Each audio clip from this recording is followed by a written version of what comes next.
Hello students, vertical circular motion के इस और एक और वीडियो पर आपका बहुत बहुत स्वागत है। पिछली वीडियो के अंदर मैंने डिस्कस किया था कि वर्टिकल सर्कुलर मोशन में टेंशन हर पॉइंट पर कहाँ पर कितना होता है। आज मैं आपको ये रिलेशन बताऊंगा जो कि एक ट्रिक भी है, जिसकी मदद से आप दो पॉइंट के बीच का टेंशन मेजर कर सकते हो। और अगर एग्जाम में ऐसा कोई क्वेश्चन आता है तो इस ट्रिक की मदद से आप वर्टिकल सर्कुलर मोशन में कहीं पर भी टेंशन को फाइंड कर सकते हो, मिनिमम पॉइंट पर और मैक्सिमम पॉइंट पर, सॉरी मैक्सिमम पर और मिनिमम पर। तो चलिए शुरू करते हैं और इस रिलेशन को हम क्या करेंगे, आज प्रूफ करेंगे। तो देखिए इसका मीनिंग क्या और रिलेशन काम का कहां पे, जरा समझते हैं। पिछली वीडियो के अंदर मैंने आपको बताया था, अगर आपने मेरी पिछली वीडियो नहीं देखी है वहां जरूर जाइए, वहां आपको मैंने बेसिक बताया था कि टेंशन मैक्सिमम यहां पर क्यों होता है और यहां पर मिनिमम टेंशन क्यों होता है। ये मैंने बताया था कि T1 जो है वो मैक्सिमम टेंशन है, ये मैं बता चुका हूं पिछली वीडियो के अंदर, मैंने आपको एक एक्सपेरिमेंट भी दिखाया था। और T2 जो है वो हमारा मिनिमम टेंशन है। ये बात हमने पिछली वीडियो के अंदर डिटेल में डिस्कस की थी, ठीक है। इसी की मदद से हम इसको रिलेट करेंगे। तो सबसे पहले मैं आपके सामने डिस्कस करने वाला हूं कि यहां पर वर्क कैसे हो रहा है। तो चलिए शुरू करते हैं। उसके लिए मैं वापस हमारा जो एक्सपेरिमेंट था बॉब का, वो मैं यहां पर ले लेता हूं। अभी मैं T1 के लिए बात करता हूं। इस रिलेशन को प्रूफ करेंगे। हम प्रूफ करेंगे कि मैक्सिमम टेंशन और मिनिमम टेंशन का डिफरेंस 6 mg होता है। अगर हम इस चीज को प्रूफ कर देते हैं तो इससे हम टेंशन के वर्टिकल सर्कुलर मोशन के क्वेश्चंस को आराम से सॉल्व कर सकते हैं। क्योंकि मान लेते हैं अगर हमारे पास में एक टेंशन दे रहा है, T2 पॉइंट पे दे दिया, हमको कहा मैक्सिमम टेंशन इतना T2 पॉइंट पे, T1 पे कितना होगा, हम डायरेक्ट वैल्यू रखेंगे, हमारा आंसर आ जाएगा। लेकिन इसको समझ लेते हैं कि इक्वेशन आई कैसे। तो देखिए जैसे कि आप लोग देख सकते हैं, अभी मैं बात करता हूं सिर्फ T1 के लिए। तो मैं T1 के लिए अगर मैं बात करता हूं तो इक्वेशन फॉर T1 यानी कि टेंशन 1। अच्छा, अगर आप जरा ध्यान से देखें तो यहां पर mg नीचे की तरफ है, मतलब एक्सेलरेशन कहां पे हो रहा है, नीचे की तरफ। क्यों? अगर मैं इसको छोड़ दूंगा तो ये नीचे की तरफ जाएगा। देखिए अगर मैं इसको एकदम से छोड़ता हूं तो ये नीचे की तरफ ऐसे जाएगा, तो मतलब एक्सेलरेशन नीचे की तरफ हो रहा है। और न्यूटन के लॉ के अंदर जब मैं आपको पढ़ाऊंगा न्यूटन के लॉ, तब मैं आपको बताऊंगा कि वहां पर ये चीज कैसे वर्क करेगी। डाउनवर्ड जब जाते हैं तब mg और टेंशन कैसे वर्क करता है, और अपवर्ड जाते हैं तब mg और टेंशन कैसे वर्क करता है, वो मैं आपको उसमें समझाऊंगा। फिलहाल सिर्फ इतने समझ लीजिए, क्योंकि एक्सेलरेशन इस तरफ हो रहा है तो mg ज्यादा है और टेंशन mg के मुकाबले में क्या है, कम है। इसलिए इसकी इक्वेशन ऐसे बनेगी, क्योंकि जिस तरफ एक्सेलरेशन होता है उस फोर्स को पॉजिटिव कंसीडर किया जाता है। mg minus t equals to minus mv²r। हमने यहाँ पर स्यूडो फोर्स ली है, हमने इसको नेगेटिव इसलिए रखा है कि हमने यहाँ पर इसको स्यूडो फोर्स कंसीडर किया, क्योंकि हम सेंट्रीफ्यूगल फोर्स के ऊपर बात कर रहे हैं। जाहिर सी बात है, मैं जब भी किसी ऑब्जेक्ट को, इस बॉब को घुमाऊंगा, वहां पर दो फोर्सेस काम करती हैं, तो सेंट्रीपिटल और सेंट्रीफ्यूगल। लेकिन जब मैं इस बॉब को घुमा रहा हूं तो मैं नॉन इनर्शियल फ्रेम में हूं। अब मैं नॉन इनर्शियल फ्रेम में हूं तो मैं इसको बाहर जाते हुए देख रहा हूं, तो बाहर जाते हुए देखने पर कौन सी फोर्स होती है, सेंट्रीफ्यूगल। और जैसा कि हम लोग जानते हैं सेंट्रीफ्यूगल फोर्स क्या होती है, स्यूडो फोर्स होती है। इसलिए मैंने इसको नेगेटिव चिन्ह लगाया, तो इसको कंफ्यूजन ना करें। तो पहली इक्वेशन हमारी टेंशन 1 के लिए ये बनी, ठीक है। अब equation for T2, equation for T2। अब T2 इक्वेशन कैसे बनी यहां पर, अब जरा ढंग से देखोगे ना, यहां पर सारे मामले उल्टे ही हैं। मतलब कैसे, ये mg यहां पर क्या हो जाएगा, नेगेटिव में। क्यों? mg इस तरफ जा रहा था पॉजिटिव, अब mg ऊपर चला गया, इसको ऊपर से ले रहे हैं, उल्टी डायरेक्शन हो गई, तो mg को नेगेटिव ले लिया। T2 भी हमारा क्या ले लेंगे, नेगेटिव ले लेंगे। और स्यूडो फोर्स तो हमारी ऑलरेडी नेगेटिव है ही है। इस पूरे में से माइनस कॉमन ले लूं तो मेरे पास एक नई इक्वेशन बन जाती है, mg plus T2 equals to mv²/r। नहीं समझ में आया आपको कि मैंने ये mg नेगेटिव क्यों लिया? देखिए दोस्तों, जब मैं कंसिडर करता हूं कि mg नीचे की तरफ लग रहा है तो ग्रेविटी हमेशा g जो हमारा है वो नीचे की तरफ लगता है, डाउनवर्ड्स। जब डाउनवर्ड्स लगता है तो g को हम पॉजिटिव लेते हैं, लेकिन जब हम g को अपवर्ड्स लेते हैं, मतलब ऐसा करता हूं, जब इसकी g की वैल्यू निकालेंगे तो हम g की वैल्यू को नेगेटिव कंसीडर करते हैं। इसलिए मैंने यहां पर g को नेगेटिव किया, क्योंकि अगर मैं जब बॉब को घुमाऊंगा तो ये जब ऐसे ही ऊपर जाएगा मतलब g की वैल्यू नेगेटिव में जाएगी। तो g की वैल्यू नेगेटिव में जाएगी तो ऑब्वियस सी बात है mg भी क्या होगा, नेगेटिव होगा। और पूरी इक्वेशन ऐसे ही बनेगी, इक्वेशन नंबर 2, सॉरी इसको इक्वेशन नंबर 2 लेते हैं। अब हम क्या करेंगे, इक्वेशन नंबर 1 और इक्वेशन नंबर 2 को प्लस करेंगे। जैसे ही मैंने प्लस किया तो मेरे ये दोनों प्लस करने पे बनेगा 2mg और बना T2 माइनस T1। और यहां पर अच्छा, अब मैंने यहां एक गलती की। क्या गलती की? मैं इस टेंशन पर जब मैं, आप भी जानते हैं कि जब कभी भी हम किसी बॉब को घुमाएंगे, जब कभी भी हम किसी बॉब को घुमाएंगे तो जैसे जैसे ये ऊपर जाएगा इसकी वेलोसिटी क्या होती जाएगी, कम होती जाएगी। इसकी वेलोसिटी यानी कि स्पीड कम होती जाएगी। इसका मतलब जब ये t1 पे था तब इसका वेलोसिटी कितनी थी, v1, और जब ये t2 पे पहुंचेगा तब इसकी कितनी हो जाएगी, v2। ये मैंने लिखा नहीं था, ये मैंने इसलिए नहीं लिखा ताकि मैं आपको समझा सकूं कि यहाँ पर ये v1 और v2 कैसा है। अगर मैं शुरू में ले लेता तो आप लोग कंफ्यूज होने के चांसेस ज्यादा होते। अच्छा, इसको लिया, इसको ले, तो अब ये तो पॉजिटिव बन चुका है और ये नेगेटिव है, ये मतलब हमारा v1 नेगेटिव है। तो मैं m को बाहर कॉमन लूं और ये बनाए तो हमारा जाएगा v2 का स्क्वायर माइनस v1 का स्क्वायर। Equation number 3। अब यहां से मुझे इतनी यहां पे प्राप्त हो गई। अब मैंने आपसे कल बात की थी, जब मैं पिछली वीडियो के अंदर मैंने कहा था कि एनर्जी क्या रहती है, कंजर्व रहती है। वर्टिकल सर्कुलर मोशन में एनर्जी जो हमारी होती है वो कंजर्व रहती है। तो कंजर्वेशन ऑफ एनर्जी का अगर मैं फॉर्मूला लगाता हूं यहाँ पर, कंजर्वेशन ऑफ एनर्जी का, ये सारा न्यूटोनियन मैकेनिक्स है जिसके बारे में डिस्कस कर रहा हूं, कंजर्वेशन ऑफ एनर्जी। अब जैसे ही कंजर्वेशन ऑफ एनर्जी के ऊपर मैं बात करूंगा तो मेरे पास यहाँ पाएगा u initial plus k initial equals to u final plus k final. तो u इनिशियल तो मेरा जाहिर सी बात है 0 होगा, जो मैंने पिछली वीडियो में बात किया था। k इनिशियल कितना होगा, 1/2 m v1 स्क्वायर, क्योंकि बॉब ने v1 स्क्वायर से v1 से चलना स्टार्ट किया। फाइनल पे गया, फाइनल पे मतलब यहाँ पर, अब यहाँ पर पोटेंशियल एनर्जी कितनी होगी, mg तो लगेगा ही लगेगा, और h कितना हो जाएगा, यहाँ से r यानी कि 2r, तो mg 2r plus final potential kinetic energy कितनी हो जाएगी, mv2 स्क्वायर।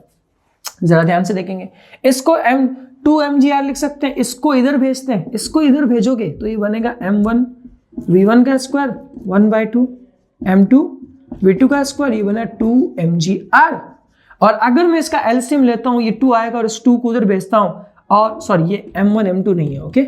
और देखिए इसमें से पूरे में से m कॉमन लूंगा, m कट जाएगा। अब एलसीएम लूंगा तो 2 आएगा, इस 2 को उधर भेजा तो 4gr बन जाएगा, और ये बनेगा v1 का स्क्वायर माइनस v2 का स्क्वायर इक्वल टू 4gr। अब इस इक्वेशन को उठाकर मैं यहां रखूंगा, बट जरा ढंग से देखिएगा, ये तो है v1 माइनस v2 और ये v2 माइनस v1। अगर मैं v2 माइनस v1 रखता हूं तो यहां नेगेटिव चिन्ह लग जाएगा, ठीक है, माइनस 4gr उठा के रख दो।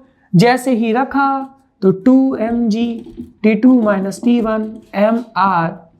अच्छा, r यहाँ पे कैपिटल ले लीजिएगा क्योंकि हमने रेडियस कंसिडर की है ना, ठीक है। स्मॉल r मत लीजिएगा क्योंकि जो सेंट्रीफ्यूगल का फोर्स होता है हम स्मॉल r कंसिडर करते हैं। देन हमारे यहाँ पे बनेगा 2mgr, r से r कैंसल, r से r cancel, sorry 4mgr cancel, ये 2mg इधर गया तो ठीक है, ये 4mgr हो गया हमारे पास, यहाँ ये बचा तो 2mg, ये माइनस का, ठीक है। अब इसको मैं इधर ले आता हूं तो ये बनेगा 2mg प्लस 4mg, और इस t2 माइनस t1 को मैं उधर भेज देता हूं तो ये बनेगा t1 माइनस t2। ये हमारा रिलेशन प्रूफ हुआ कि t1 माइनस t2 हमारा कितना हो जाएगा, 6mg। ये रिलेशन मुझे यहां प्रूफ करना था। इसका मैं आपको एक क्वेश्चन भी बता दूंगा और ट्रिक भी बता दूंगा। तो ये पूरा रिलेशन हमने, ये पूरा जो क्रिया है, कार्यक्रम, वो क्यों किया। अच्छा, ये आज के टॉपिक से कैसे रिलेट कर रहा है, ये इतना सब कुछ हमने किया था, ये आज के टॉपिक से कैसे रिलेट कर रहा है वो मुझे बताना पड़ेगा। आज के टॉपिक के अंदर मुझे डिस्कस करना है क्रिटिकल वेलोसिटी और the point A and the point C. मैं मान लेता हूं ये पॉइंट ए है, ये पॉइंट सी है, मुझे क्रिटिकल वेलोसिटी कंसीडर करनी है यहाँ पर। जैसा कि आप लोग जानते हैं इसकी वेलोसिटी होती है √gr। अब आप लोग कहेंगे √gr कैसे हुआ भाई, मेरे को तो समझ में नहीं आया √gr कैसे हुआ। तो चलिए मैं बता देता हूं √gr कैसे हुआ। इस इक्वेशन को वापस लेते हैं, यहाँ इसको r लिखते हैं, इस इक्वेशन को वापस लेते हैं क्योंकि T2 टेंशन की बात कर रहे हैं ना, हम बात कर रहे हैं किसकी, T2 टेंशन की। तो अगर ये T2 है कहां पर, C पॉइंट पे तो है, इसी इक्वेशन को वापस लूं और मुझे क्या निकालनी है, वेलोसिटी ऑन, यानी कि इस v2 की वैल्यू निकालनी, वेलोसिटी ऑन पॉइंट C, ठीक है। मुझे निकालने के C पर कितनी वेलोसिटी होगी, क्योंकि टेंशन तो मिनिमम है और टेंशन मिनिमम है तो मुझे इसकी वेलोसिटी पता करनी है। इस इक्वेशन से मैं वेलोसिटी को पता कर सकता हूं, आराम से पता कर सकता हूं। कैसे, देखिए मैं क्या करूंगा, मुझे v2 चाहिए तो मैं सब चीज को इधर भेज दूंगा, तो ये इधर आया, ठीक है। तो फिर अगर ये सब कुछ इधर आ जाता है इस m को मैंने इधर भेजा तो m से m कट गया, तो बचा कितना g plus T2 equals to V2 का स्क्वायर अपॉन R। R को उधर भेज देते हैं, R को उधर भेज देते हैं, ठीक है, और यह m तो यही रहेगा। R को उधर भेजा तो ये कितना बना, R comma G plus T2 by m equals to V2 का स्क्वायर। अब इसको इधर भेजो, रूट लगा दिया तो V2 कितना हो गया, R G plus T2 by हम कह रहे हैं कि T2 जो है वो मिनिमम है, ये हमने पहले डिस्कस कर लिया, पिछली वीडियो के अंदर भी बता चुका हूं। अगर T2 मिनिमम है इसका मतलब T2 लगभग 0 के बराबर है, यानी कि T2 की जो वैल्यू होगी वो ग्रेटर देन इक्वल्स टू 0 होगी। अगर T2 की वैल्यू को 0 रखता हूं तो मेरे पास जो V2 आएगा वो आएगा GR, ये निकल गया। और अब आपको मैं एक मजे की चीज बताता हूं, इस रिलेशन को मैं आगे वापस प्रूफ करूंगा, एक और थ्योरम से मैं इसको प्रूफ करके दिखाऊंगा। मैं आपको दो तरीके से इसको प्रूफ करके दिखाऊंगा, देखना। तो V2 तो हमें पता चल गया, मतलब इस पॉइंट की वेलोसिटी, क्रिटिकल वेलोसिटी जिसको बोलते हैं, अभी मैं आपको बताऊंगा अभी क्रिटिकल वेलोसिटी की डेफिनेशन क्या होती है। क्रिटिकल वेलोसिटी कितनी है, फुट जी आर। अच्छा, इसकी निकल गई, इसकी निकाले, इसकी कैसे निकालेंगे, V2 की वैल्यू निकल गई है हमारे पास में। अगर V2 की वैल्यू यहां पुट कर दूं इस इक्वेशन में, इस इक्वेशन को 4 मान लेते हैं, तो V1 की वैल्यू निकल जाएगी, क्योंकि यहां पर तो V1 है, तो V1 का स्क्वायर रूट GR का स्क्वायर करेंगे तो क्या बन जाएगा, GR इक्वल टू 4GR। तो V1 जो हमारा बनेगा वो बनेगा 5√5 GR। और इसको भी मैं अभी आपको प्रूफ करके दिखाऊंगा कि A पर वेलोसिटी, क्रिटिकल वेलोसिटी कितनी होनी चाहिए, मतलब A पर मिनिमम वेलोसिटी इतनी होनी चाहिए, तब ये भाई साहब जो हमारा बॉब होगा वो C पॉइंट तक पहुंचेगा, अदरवाइज वो C पॉइंट तक नहीं पहुंच सकता। इस चीज को आपको दिमाग के अंदर डालना पड़ेगा। अब आप लोग कहेंगे यहाँ पर बात हो क्या रही है, क्रिटिकल वेलोसिटी। क्रिटिकल वेलोसिटी क्या होती है, जरा समझते हैं। ये कंडीशन जो मैंने अभी आपको लिखवाई, ये T2, ठीक है, ये T2। अच्छा देखिए, इस रिलेशन का इससे कोई लेना देना नहीं है, ये तो टेंशन डिफरेंस था जो कि मैक्सिमम मिनिमम पॉइंट का था, जो हमने प्रूफ कर दिया। अब हम जो क्रिटिकल वेलोसिटी की बात करेंगे वो हम इससे बात करेंगे, इस टेंशन वाली बात से, T से।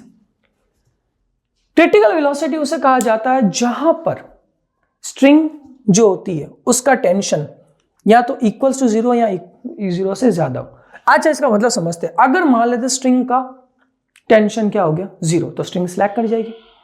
स्ट्रिंग स्लैक कर जाएगी, उस पॉइंट पे सर्कल पूरा नहीं होगा। अगर सर्कल पूरा नहीं होगा और हमें सर्कल पूरा करना है तो सर्कल पूरा कैसे करेंगे, उस वक्त उस सर्कल को पूरा करने में हमारी मदद ये रूट GR करेगा।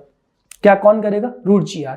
ये रूट GR इस पॉइंट पर पहुंचते ही, जैसे ही टेंशन मिनिमम हुआ, ये रूट GR इसको थोड़ा सा ऐसे वेलोसिटी देगा, थोड़ी सी स्पीड देगा, जिससे कि ये पूरा सर्कल क्या कर लेगा, कंप्लीट कर लेगा। समझ गए। तो इसका मतलब क्रिटिकल वेलोसिटी की अगर मैं डेफिनेशन बोलूं, the minimum velocity which drive the circle or which complete the circle is called the critical velocity. हम उसको कहेंगे कि जिसकी मदद से भाव अपना पूरा सर्कल कवर कर लेता, उसी को हम क्या कहेंगे, क्रिटिकल वेलोसिटी। अब ये ज्यादा लंबा चौड़ा टॉपिक नहीं है, मैं इसको अभी छोटे तरीके से और समझा देता हूं, और यही रिलेशंस में वापस प्रूफ करके दिखाऊंगा आपको उसी मेथड से। तो ये रिलेशन हमारे लिए सबसे इंपॉर्टेंट था, जो कि मैंने बात कर चुका हूं आपसे। इसको पूरा पढ़ लीजिएगा, इसको बहुत इंपॉर्टेंट है। हो सके तो पेन पेपर निकाल के इसको नोट कर लीजिएगा। नहीं समझ में आया हो तो कमेंट करना जरूर बताएं। अब बात करने वाले हैं सबसे इंपॉर्टेंट टॉपिक के ऊपर, critical velocity at every point. ये सारे रिलेशन अभी जस्ट प्रूफ करने वाला। देखिए, आप वापस ले लेते हैं हमारे उसी चीज को, जो पिछली बार जो सिस्टम बनाया था मैं उसी सिस्टम को वापस ले रहा हूं, ठीक है, C।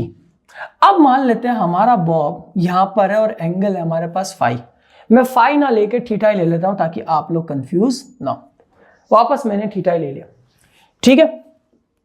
और हमारा बॉब यहां है तो जाहिर सी बात है mg कितना लगेगा, इतना। ये थीटा तो ये एंगल भी कितना, थीटा।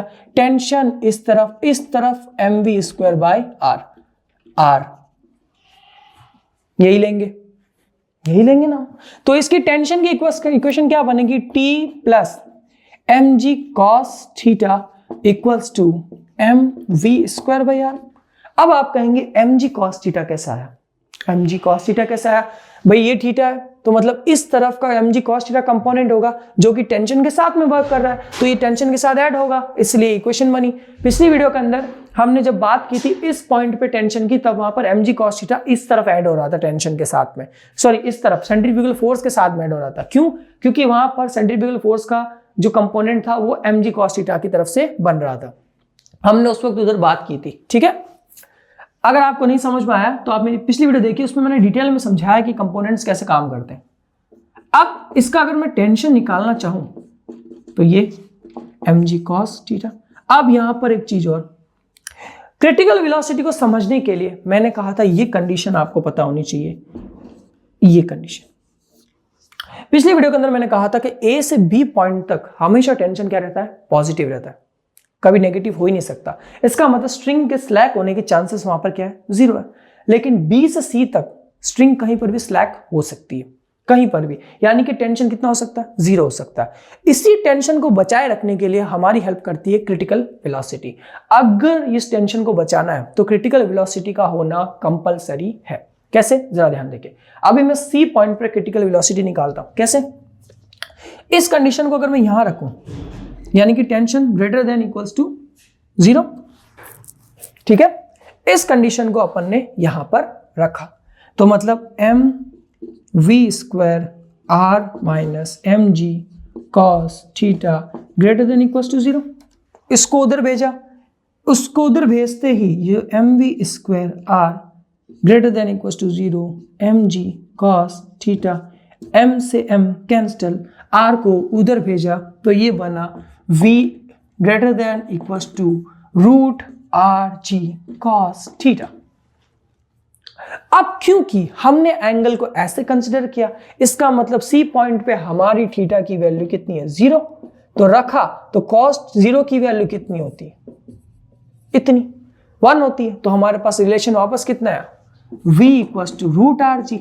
अच्छा यहां पर देखिए हमने ग्रेटर देन इक्वल्स टू लिखा है, इसका मतलब जो इसकी मिनिमम वेलोसिटी होगी वो कितनी होगी, आर जी, जो कि मैंने अभी बात की थी। ये R G ji R A की बात है, ये मैंने अभी बोला था कि इस पर टेंशन मिनिमम होता है, तो मतलब यहां पर स्ट्रिंग के स्लैक होने के चांसेस ज्यादा है। और अगर स्ट्रिंग को स्लैक होने से बचाना है और सर्कल को पूरा करना है तो आपको वहां पर एक छोटी सी सहायता की जरूरत पड़ती है जो कि मदद करती है ये minimum velocity root R G, जो कि न्यूटन के लॉ ऑफ इनर्शिया पे वर्क करती है और हमारे सर्कल को पूरा करने में हमारी मदद करती है। ये चीज तो हमारी निकल गई। अब ये तो सी पॉइंट पे निकली है ना। अच्छा इसको एक और तरीके से निकालना चाहते हो आप लोग, इसको एक और तरीके से भी निकाल सकते हैं। देखिए कैसे, अगर मैं इस सी पॉइंट पे बात करूं, सिर्फ इस सी पॉइंट पे, तो सी पॉइंट पे स्ट्रिंग कुछ ऐसे होगी, बाहर की तरफ लगेगा mv स्क्वायर बाय r, नीचे की तरफ लगेगा टेंशन t, यही लगेगा ना, अरे यही लगेगा हमारा, यही लगेगा। और इधर की तरफ ही हमारा क्या लगेगा, फोर्स mg भी लगेगा। अरे इधर की तरफ हमारा mg भी लगेगा, जाहिर सी बात है हमारा mg भी लग जाएगा। तो जैसे ही हमारा mg यहां पर लगेगा, इसकी इक्वेशन को हम कैसे लिखेंगे, t plus mg equals to M V square by R. इस कंडीशन को वापस उधर उठा के रखते हैं, इसको उधर उठा के रखो, तो M V square by R minus M G, T greater than equals to 0, यानी कि इसको पूरा वापस उठा के रखा, तो M V square by R M G greater than equals to 0। अगर इसको सॉल्व करोगे वापस यही आएगा रूट जी आर। मतलब इस मिनिमम वेलोसिटी को निकालने के मैंने आपको 3 तरीके बता दिए, एक ये और एक ये। मतलब सी पॉइंट पर चाहे कैसे भी कर लो भाई, सी पॉइंट पर तो कितना आएगा, रूट जी आर आएगा, रूट जी आर आएगा। अब ए पॉइंट पे बात कर लेते हैं, ये हमने सी के लिए निकाला इसलिए इसको सी बोल दें। अब अगर मैं पॉइंट ए पर क्रिटिकल वेलोसिटी की बात करूं, पॉइंट ए पर बात करूं, तो पॉइंट ए पर बात करने के लिए कुछ नहीं करना, हमने यहां पर कंजर्वेशन का लॉ लगाया था, वापस लगा देते हैं कंजर्वेशन लॉ। कंजर्वेशन लॉ क्या कहता है, यू इनिशियल के इनिशियल यू फाइनल के फाइनल। यू इनिशियल हमारे पास कितना है हजरत, ध्यान से देखेंगे भाईजान, ढंग से देखेगा। यू इनिशियल हमारा कितना हो गया, 0। के इनिशियल 1/2 एम वी ए का स्क्वायर, क्योंकि शुरुआत में वेलोसिटी है। फाइनल यानी ऊपर की तरफ, ऊपर कहां पहुंचा, सी पॉइंट पर, यानी कि एम जी अपना कितना हो गया 2r प्लस, और फाइनल कितना हो गया कि 1/2 एम वी स्क्वायर। हमने इसको v लिया इसलिए हमने इसको v स्क्वायर माना। ओके, अब क्योंकि हम a की वैल्यू निकाल रहे हैं v2 का स्क्वायर। ओके, vc का स्क्वायर कितना है, vc का स्क्वायर। अच्छा भाई, इस पूरे में से m कट गया तो बचा कितना, v square a upon 2gr plus 1/2। अब इस vc की जगह इसकी वैल्यू रख दे। अब इसका स्क्वायर है, इसका स्क्वायर खुला तो कितना हो गया, rg। 2 को उधर भेजो, कटा तो ये बनेगा √5gr। इसका मतलब अगर आप a पे इतनी वेलोसिटी दोगे तब जाके आपका बॉब c पर पहुंचेगा और c पर उस पर ये √gr लगेगा, जिससे कि पूरा सर्कल कंप्लीट होगा। यही हमारी कहलाती है critical velocity at the points a and the point c। ये आ गया। अच्छा भाई, अब इस पॉइंट b भी तो है, यहां पर क्या कहानी है। मैंने कहा था जब a से b के अंदर हम बात करते हैं ना तो टेंशन पॉजिटिव रहता है, तो टेंशन पॉजिटिव रहता है, इसका मतलब यहां पर स्ट्रिंग के स्लैक होने के चांसेस 0। लेकिन अगर B से C के बीच में तो स्ट्रिंग कहीं पर भी स्लैक हो सकती है। इसका मतलब मान लेते हैं बॉब ऐसे गया ऊपर की तरफ, अचानक से वो नीचे आया तो B पॉइंट पर आके उसकी वेलोसिटी होगी 0, तो स्ट्रिंग स्लैक हो सकती है। टेंशन 0 हो गया, सॉरी टेंशन 0, स्ट्रिंग स्लैक हो सकती है। चेक कर लेते हैं, इसी नियम को लगाते हैं, इसी नियम को लगाएंगे। लेकिन इस नियम को लगाने से पहले मैं पहले चेक तो कर लूं मेरी B पॉइंट पे कितनी है। मिनिमम तो हमारी कितनी है C पॉइंट पे, ये RG cos थीटा। यहां पर आया B पॉइंट पे ऐसे एंगल बना 90 डिग्री, यानी थीटा 90 रखेंगे। थीटा 90 रखोगे तो B कितना आ जाएगा, 0। यानी इसकी B पॉइंट पर वेलोसिटी क्रिटिकल कितनी हुई, 0। कैसे वापस होने, थीटा ऐसे कंसीडर किया, इस पर 0 था, ऐसे आया, बॉब ऐसे आ गया, वापस जैसे ही बॉब ऐसा आ रहा है, स्ट्रिंग स्लैक हो सकती है। ऑब्वियसली बात है, हो सकती है, हमने कहा नहीं होगी या नहीं होगी वो नहीं पता, हो सकती है। तो हो सकती है तब इस पर वेलोसिटी कितनी होगी, चेक किया, दोनों के बीच का एंगल 90 डिग्री, हमारा कितना, 0। लेकिन इस पे कितनी मिनिमम वेलोसिटी दे जिससे कि स्ट्रिंग स्लैक ना हो, और इसकी क्रिटिकल वेलोसिटी कितनी हो, चलिए देखते हैं। इसकी क्रिटिकल वेलोसिटी इसी फॉर्मूले से मैं निकालूंगा, वही u इनिशियल कितना हो जाएगा, 0। ठीक है, u इनिशियल मेरे पास कितना हो गया, 0, प्लस k इनिशियल मेरे पास कितना होगा, 1/2 m va स्क्वायर। क्योंकि मैं a ही कंसीडर करूंगा, ध्यान रखिएगा, क्योंकि शुरुआत यहां से हो रही है, a से b तक की पहुंचने के लिए ही मैं कंसीडर करूंगा। सब कुछ a से ही स्टार्ट होगा। जब भी आप इनिशियल लोगे तब आप a पॉइंट को ही रेफर करोगे। क्यों, क्योंकि सारा काम यहां से शुरू होता है। मेन जो वेलोसिटी आपको मिलेगी, स्पीड मिलेगी, वो यहीं से मिलेगी, इसलिए उसको v स्क्वायर a कंसीडर किया। अगर नहीं दिख रहा थोड़ा बड़ा लिख देता हूं, ठीक है। b पॉइंट पे पहुंचा तो B पॉइंट पर रेडियस कितनी है, R। इसका मतलब फाइनल पोटेंशियल एनर्जी कितनी होगी, mgr, प्लस फाइनल कितनी होगी, 1/2 mv स्क्वायर b। इसकी वैल्यू अभी हमने निकाली कितनी है, 0। तो मतलब ये टर्म तो चली गई, ये टर्म चली गई, तो यहां m से m कटा, v स्क्वायर है equal to 2gr, va equal to √2gr। इसका मतलब B पॉइंट पर क्रिटिकल वेलोसिटी कितनी होगी, 2gr।